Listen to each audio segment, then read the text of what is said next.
Ronaldinhoni futbol afsonasiga aylantirgan 5 ta gol. Birinchisi, 2005-yilda Chelsiga qarshi goli. Sonining yengil harakati va sehrli teginishi bilan darvozabonni muzlatib qo'ydi.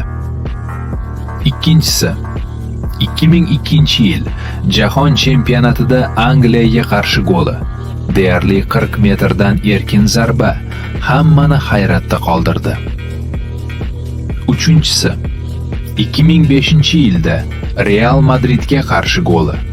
U himoyani xo'rladi va Santiago Bernabeu stadionida olqishlar bilan kutib olindi. To'rtinchisi, 2006-yilda Villarrealga qarshi mukammal zarba, sof fantaziya va nazorat.